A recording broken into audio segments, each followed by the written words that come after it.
পুরো পৃথিবীতে ৬,০০০ প্রজাতির ব্যাঙ আছে, তার মধ্যে আমি একটি ব্যাঙ ড্রয়িং করতে চাই। এই ব্যাঙটি আমাদের বাংলাদেশে বৃষ্টির সময় ছোটো ছোটো জলাশয়ে দেখা যায়। আপনারা কি বলতে পারবেন এই ব্যাঙটির নাম কি? আপনাদের আঞ্চলিক ভাষায় জানা থাকলে অবশ্যই নামটি বলে যাবেন। আমি ব্যাঙ ড্রয়িংটির জন্য একটি পেন্সিল নিয়েছি, যা দিয়ে আমি হালকা করে ড্রয়িং করে নিচ্ছি। এই ব্যাঙটি দেখতে খুব সুন্দর এবং হালকা সবুজ, একটু হলদে হলদে ভাব দেখতে। এগুলো লাফ দেয়, অনেক বড় বড় লাফ দিয়ে ৩-৪ হাত দূরে চলে যায়। হালকা জলাশয়ের মাঝে, হালকা পানির মাঝে তারা মাথা জাগিয়ে বসে থাকে আর ঘ্যানো ঘ্যানো ডাক তোলে। অনেক শব্দ শোনা যায় ব্যাঙগুলোর এই বৃষ্টির সময়।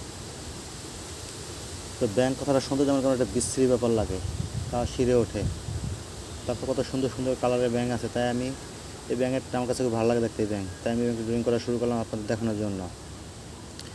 আপনারা যদি ভালো লেগে থাকে তাহলে অবশ্যই আঁকতে পারেন এই ব্যাঙটি, যদি আপনার ভালো লেগে থাকে আমার এই ভিডিওটি দেখে। অবশ্যই আমার পেজটি ফলো দিয়ে পাশে থাকবেন যদি ভালো লেগে থাকে আমার ড্রয়িং ভিডিওগুলো। এটি ড্রয়িং করার জন্য আমি প্রথম পেন্সিলে ড্রয়িং করে নিয়েছি, তারপর আমি এখানে ধাপে ধাপে বিভিন্ন কালার সাজিয়ে নিচ্ছি। যেখানে সবুজ বা হলুদ দিয়ে কালারটি হবে, যেহেতু এই ব্যাঙটি সবুজ কালার দেখতে খুব সুন্দর এবং বড় আকৃতির হয় ব্যাঙটি।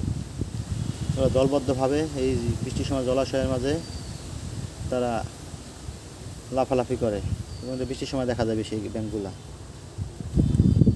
দীর্ঘ লাফ দিয়ে অনেক দূরে চলে যায়। তো আপনাদের এলাকায় এই ব্যাঙগুলোর নাম কি আঞ্চলিকভাবে অবশ্যই আমার কমেন্ট বক্সে জানিয়ে যাবেন।